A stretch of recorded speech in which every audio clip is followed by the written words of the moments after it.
पूरा north India जहरीली हवा में सांस ले रहा है। Continues to breathe poison as air quality is in the very poor category in the national capital today. With CPI Instagram filter. There's no sunshine, a mysterious grey haze settles in, WhatsApp forwards turn into AQI leaderboards, couch. के लिए बने हैं, लेकिन कुछ लोग। Lancet की एक report है जिसमें साफ कहा गया है कि 2022 में 17 लाख से ज्यादा डेथ्स इंडिया में सिर्फ एयर पॉल्यूशन के कारण हुई थी। लेकिन तब से अब तक कुछ भी बदलता हुआ नहीं दिखा है। हर साल की तरह इस साल भी वही हाल। हॉलीवुड मूवीज में जो काम वीएफएक्स करता है वो यहाँ पे आपको रोडों पे आम दिखाई दे। अब इस पे सरकार कह सकती है कि अच्छा ही तो है ना, हमने वीएफएक्स के पैसे बचा दिए। क्योंकि अगर सरकार का ऐसा सोचना नहीं होता तो सरकार डेटा मैनिपुलेशन की जगह इसको ठीक करने के बारे में सोचती। ये देखो, ये दिल्ली के AQI मॉनिटर सेंटर्स हैं, इसके बाहर पानी छिड़का जा रहा है ताकि जो मीटर्स हैं उसमें AQI को कम दिखाया जा सके। लेकिन जैसे ही आप सड़कों पे निकलोगे, आप बाहर निकलोगे, आपको रियलिटी खुद पता चल जाएगी कि AQI का लेवल है क्या। लोगों ने जब चेक किया है तो AQI मीटर्स की रीडिंग 600 से 700 को क्रॉस कर रही है। बच्चे और बूढ़े इस हवा से ऑलरेडी बीमार पड़ रहे हैं। Of the kids are the most vulnerable and there's also a rising risk of dementia and infertility due to the toxic air. और यहाँ तक कि हमारे प्राइम मिनिस्टर ने खुद एयर प्योरीफायर यूज करना शुरू कर दिया है। यही नहीं, दिल्ली गवर्नमेंट ने भी अपने मिनिस्टर्स के लिए एयर प्योरीफायर्स खरीदे हुए हैं। तो जब सरकार के लिए इंतजाम हो ही गया है तो जनता को अपने हाल पे छोड़ दिया गया है। अब जो अमीर लोग हैं वो तो अपने घरों में प्योरीफायर भी लगा सकते हैं और 2 महीने के लिए कहीं दिल्ली छोड़ के बाहर भी जा सकते हैं। लेकिन गरीब क्या करेगा? वो खांसेगा, और खांसते हुए भी सोशल मीडिया पे जाके अपनी सरकार को डिफेंड करेगा, क्योंकि उसने उस सरकार को वोट दिया था। और जो सरकार का डेटा आएगा उसको ही जस्टिफाई करते हुए बताएगा, क्योंकि उसको सीधा अभी नहीं दिख रहा है कि उसके ऊपर क्या इम्पैक्ट पड़ रहा है। और वो सरकार से क्वेश्चन पूछने की जगह दूसरी पार्टीज को ब्लेम कर सकता है, और जो लोग क्वेश्चन पूछ रहे हैं वो उनको भी गालियां देगा।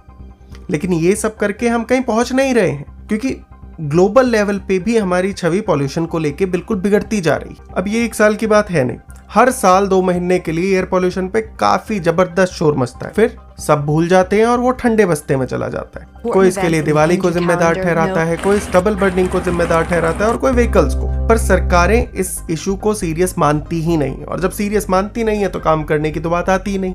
और यही कारण है कि जब भी स्थिति खराब होती है सरकार ग्रैब 4 लाती है, व्हीकल्स को बैन कर दो, कंस्ट्रक्शन को बैन कर दो। इस तरीके के जो टेम्पररी मेजर्स हैं उनको लिया जाता है और रूट कॉज की कहीं बात ही नहीं होती।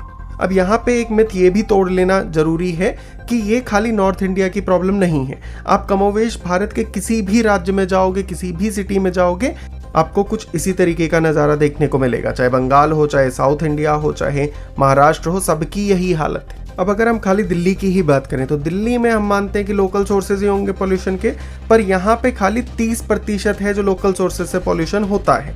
वहीं पे जो दिल्ली NCR की डिस्ट्रिक्ट्स हैं उनसे लगभग 35% होता है। स्टबल बर्निंग, जिसको हम सबसे बड़ा विलन मानते हैं, उससे सिर्फ 8% ही पॉल्यूशन होता है।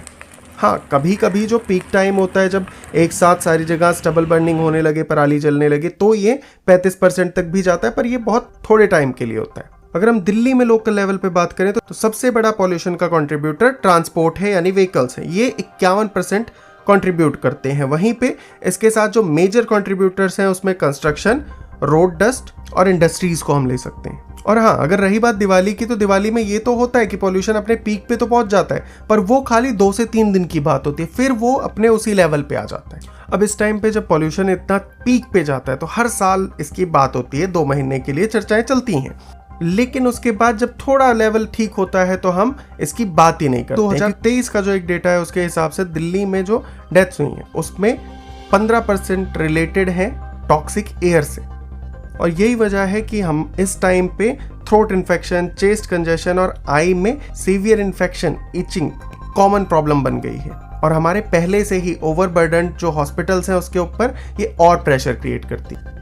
सोचो, खाली एयर पॉल्यूशन की वजह से ही दिल्ली में एक आदमी अपनी जो लाइफ स्पैन है उससे 10 साल कम जीता है, और पूरे देश में अगर ये देखोगे तो 5 साल कम है। और सिर्फ यही नहीं, जो प्री बॉर्न बेबीज हैं उनके ऊपर भी पॉल्यूशन नेगेटिवली इम्पैक्ट करता है। अब देखो, ऐसा नहीं है कि इस प्रॉब्लम को सॉल्व नहीं किया जा सकता है। चाइना में भी इसी तरीके की कुछ सिचुएशन थी जिसको डील करने के लिए उन्होंने बिल्कुल युद्ध स्तर पे काम किया। जिसमें उन्होंने $100 बिलियन का प्रोग्राम बनाया। जो भी मेजर्स थे वो सारे लिए, किसी से भी हेजिटेट नहीं हुए, चाहे कोल प्लांट्स को बंद करना हो, नंबर ऑफ कार्स को कम करना हो या सारी बसेस को इलेक्ट्रिक करना हो। ये सारे स्टेप्स उन्होंने बिना डरे लिए और यही कारण है कि आज 10 साल में वो इस प्रॉब्लम से छुटकारा पा चुके हैं।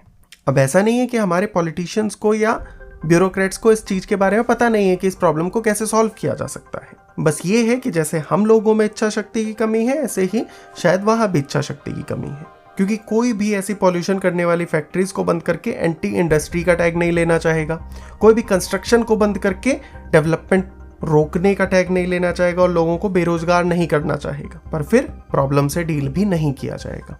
खैर, अब मेन आता है कि हम लोग इसमें क्या कर सकते हैं। तो जब भी आप बाहर निकल रहे हो तो कम से कम N95 मास्क पहन के निकलो, ताकि जो पॉल्यूशन है उससे काफ़ी हद तक आप बच सकते हो।